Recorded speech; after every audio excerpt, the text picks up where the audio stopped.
The grand auditorium of Aethel Corp fell silent, the hushed anticipation suddenly pierced by a sharp, dismissive tone. Julian Thorne, the CEO, gestured at a small, almost imperceptible smudge on the polished stage floor.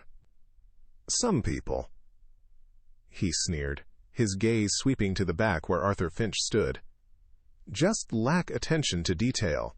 A hot flush spread across Arthur's neck, a familiar burn of shame, but his expression remained stoic. He kept his eyes cast down, a silent, invisible man in his worn uniform, the CEO's words amplifying the perpetual feeling of being overlooked. Thorne, oblivious to the impact, simply moved on, continuing his presentation as if nothing had happened. As the town hall ended, a wave of corporate staff flowed past Arthur. Their eyes darted away, some whispering behind cupped hands. He felt the collective weight of their pity, their judgment, their unspoken understanding. No one paused. No one offered a glance of solidarity. He was utterly alone in the bustling exodus. Minutes later, in his opulent executive office, Julian Thorne beamed at his assistant. "Excellent performance, wouldn't you say? Market metrics are soaring." He smoothed his suit jacket, already forgetting the janitor, the brief, minor interruption. The assistant offered a passive, practiced nod, confirming Thorne's self-congratulatory satisfaction. Late that afternoon, Arthur returned to the empty auditorium, his janitor's cart rattling softly. He moved to the stage, his gaze settling on the spot where Thorne had pointed. The insult still burned, a physical ache. He began to clean, scrubbing the pristine floor with a renewed, almost ritualistic intensity, the silence a canvas for his simmering resolve. The aroma of his simple dinner, usually a comfort, offered no solace. Arthur picked at the food on his single plate, the flavors muted by the day's bitter memory. Julian Thorne's dismissive voice echoed in the quiet of his apartment, a sharp, stinging reminder of the public humiliation. The words burned anew. A fresh wound. His gaze drifted to a faded photograph on the mantelpiece. A younger Arthur, beaming, stood beside his late wife, her smile radiant. "Always stand tall, Arthur," her voice, a gentle whisper from the past, seemed to say. He traced her face with a wistful finger. Today those words felt like a cruel irony, a strength long forgotten. Morning light, usually a herald of new beginnings, only illuminated his burdens. Spread across his small kitchen table were stacks of overdue bills, stark reminders of his precarious existence. One wrong step, one act of defiance, and the fragile stability of his life could crumble. The thought of losing everything, of making trouble, was a heavy, suffocating dread. The radio droned softly in the background, a detached voice extolling the virtues of Aethel Corp. A leader in employee-centric values, it declared, committed to community initiatives. Arthur listened, a bitter, hollow sound escaping his throat. The corporate world painted a picture so starkly different from the reality he lived. The irony was a fresh, quiet anger. Sleep offered no escape. Arthur lay staring at the darkened ceiling. Julian Thorne's arrogant face burned into his memory. The humiliation, the injustice, swirled within him. Then, a faint flicker, a small, unfamiliar spark. What if? What if he didn't have to simply accept it? A nascent urge to resist stirred in the quiet of the night. A forgotten flyer. A hidden path to justice. Will he take it? The employee break room at Aethel Corp hummed with the usual morning chatter, a low backdrop to Arthur Finch's quiet routine. He poured himself a cup of lukewarm coffee, his gaze drifting over the union notice board. Usually he paid it no mind, a chaotic collage of shift changes and forgotten memos. But today a single flyer, stark white against the faded cork, seemed to pull his attention. Legal aid for workers. It proclaimed in bold, no-nonsense letters, a small tear-off strip with a phone number hanging precariously from the bottom. A tiny, unfamiliar spark ignited within him, a flicker of something beyond his usual resignation. The hardest battles are often fought within. Can he overcome his fear? Later that day, in the hushed solitude of his apartment, Arthur clutched the crumpled piece of paper, the contact information a daunting weight in his trembling hand. The thought of dialing that number felt like stepping off a cliff. He pictured Julian Thorne's sneering face, the effortless power of Aethel Corp. What was one quiet janitor against such a giant? He could lose his job, face further humiliation, become a laughingstock. The silence of his small apartment pressed in, amplifying his doubt and the chilling futility of fighting a battle he felt destined to lose. When past injustices fuel a new fight, will this time be different? As the paper grew warm in his hand, a different kind of warmth spread through Arthur's chest. A memory. He saw old Mr. Henderson, another janitor, dismissed years ago for a trivial reason, his quiet protests unheard, his spirit broken.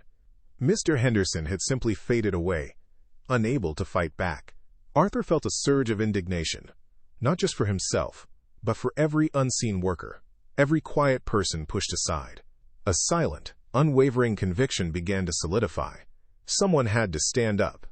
This time, someone had to speak. The first step is always the hardest. Hear the call that changed everything. Evening draped its quiet cloak over the city as Arthur stood by his old landline phone. He took a deep, shaky breath, the memory of Mr. Henderson and the CEO's cruel remark burning anew. His fingers, still slightly trembling, tapped out the number. A ring. Then another. When a calm, professional voice answered, Arthur spoke haltingly at first, his own voice sounding foreign and small. But as he recounted the incident, the words gaining momentum, he felt a strange, new strength bloom within him, a quiet determination taking root. Meet the lawyer who believes in fighting for the unseen. Will she take his case? The next day, Arthur found himself in a modest yet welcoming union office facing Elena Rodriguez. She was sharp, her eyes missing nothing, but there was an empathetic warmth in her gaze that immediately put him at ease. As Arthur, with newfound resolve, recounted the humiliation at the town hall, Elena listened intently, her expression unwavering. She didn't interrupt, didn't judge. When he finished, she simply nodded, her voice firm and reassuring. "Mr. Finch," she said, "what happened to you was wrong, and you deserve justice. The fight for justice is never easy. What legal loophole might save them?" A few days later, Arthur sat across from Elena in her union office, legal documents spread between them like a battle map. Elena's expression was focused, her gaze sharp as she outlined the path ahead. A potential claim for defamation, perhaps even a hostile work environment.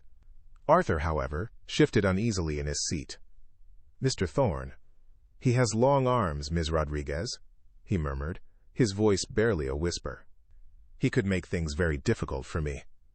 "For us." Elena leaned forward, her voice calm but firm. "That's why we build an ironclad case, Arthur. And why we don't fight alone. Will fear keep the truth hidden, or will silent allies rise up?" After hours, the union hall was mostly empty, its usual bustle replaced by a quiet hum. Elena and Arthur moved through its discreet corners, approaching a handful of fellow janitors and low-level staff. Whispered conversations filled the air. Some averted their eyes, fear palpable in their nervous glances. But a few, remembering their own quiet grievances, met Arthur's gaze with a shared understanding. They agreed, hesitantly, to provide statements. A promise of anonymity hanging heavy in the air, a testament to the risks they were taking. The Titan believes himself untouchable, but the ground is shifting beneath his feet. Meanwhile, in his opulent office, Julian Thorne held court, a polished boardroom gleaming around him. Maintaining control and efficient operations is paramount, he declared to a nodding circle of board members, his voice resonating with unchallenged authority. He boasted of market metrics, dismissing any minor employee grievances as insignificant background noise, a testament to his company's robust structure. Oblivious, he sipped his expensive coffee, completely unaware of the quiet, determined forces gathering against him. A hidden pattern emerges, revealing a darker truth. The game is on. Late that night, Elena's office glowed with the light of her desk lamp. She had been digging tirelessly. Suddenly, a gasp escaped her lips. A pattern. Similar complaints against Thorne from previous employees, quietly settled, buried under non-disclosure agreements. Arthur's eyes widened as she pointed to the highlighted texts. "I remember," he said, a crucial recollection dawning. An internal memo about professional conduct, was circulated right after that last incident. He tried to cover his tracks. The pieces were falling into place. With newfound courage and a powerful ally, Arthur prepares for battle. What will happen when the giant is provoked? The next morning, Arthur stood taller in Elena's office, a newfound confidence in his posture. "I'm ready," he stated, his voice firm, no longer trembling. "Whatever it takes." Elena met his gaze, a confident smile gracing her lips. "Good," she replied. "Because this isn't just about a legal victory, Arthur. It's about a moral one. It's about showing everyone that dignity isn't a privilege, it's a right." The battle lines were drawn. The unseen was about to become unignorable. The unlikeliest challenger strikes. Watch the moment a CEO realizes his world is about to crumble. Julian Thorne sat in his executive office, a crisp morning sun glinting off his polished desk. His assistant, usually a picture of calm efficiency, entered with a large, official-looking envelope. Thorne, annoyed by the interruption to his pristine schedule, tore it open. Inside, a legal notice from the union. His eyes scanned the names: Arthur Finch. Disbelief hardened into fury. The janitor, the man he'd dismissed as an afterthought, dared to challenge him. The corporate machine fights back. Can a single janitor withstand its might? In Aethel Corp's PR department, a flurry of activity erupted. Phones buzzed. Keyboards clattered. The team scrambled, crafting a narrative of baseless claims and attempts to extort. Over the phone, Thorne's voice, sharp and cold, cut through the din. "Crush him," he commanded. "Crush the janitor. Crush the union. Make an example." The machine was activated, ready to silence the quietest voice with overwhelming force. From a whisper to a roar, how one man's story ignited a movement. News of the lawsuit leaked like wildfire. Online forums buzzed, news sites rapidly updated. Outrage and support surged across social media. Hashtags like #StandWithArthur and #DignityAtWork began to trend. Not just a fleeting moment, but a rallying cry. People shared their own stories of corporate disrespect, finding a voice in Arthur's unexpected stand. What started as a single man's fight was quickly becoming something much, much bigger. The spotlight can be blinding. Can Arthur bear the pressure of becoming a symbol? In his small apartment, Arthur watched the news reports. His face, usually so composed, reflected a deep anxiety. His private struggle had become a public spectacle, his name echoing from televisions across the city. Moments of doubt crept in. Was he truly prepared for this fight? The weight of not just his dignity, but the unspoken hopes of countless others pressed down on his shoulders. Every word matters. Every truth holds power. Witness the final preparations for a showdown. In Elena's office, the air was thick with focused determination. Elena meticulously prepared Arthur for the upcoming hearing, coaching him on how to remain calm, how to speak his truth with unwavering honesty. Arthur, though still nervous, demonstrated a newfound clarity. His quiet resolve had deepened into a steel-like commitment. He was ready to face the titan who had tried to erase him. The hushed courtroom held its breath, packed with media and spectators eager for the unfolding drama. Arthur Finch, initially nervous, took the stand. His voice, though soft, was clear, filled with quiet dignity as he recounted the incident, the sting of Thorne's words, and the profound impact on his spirit.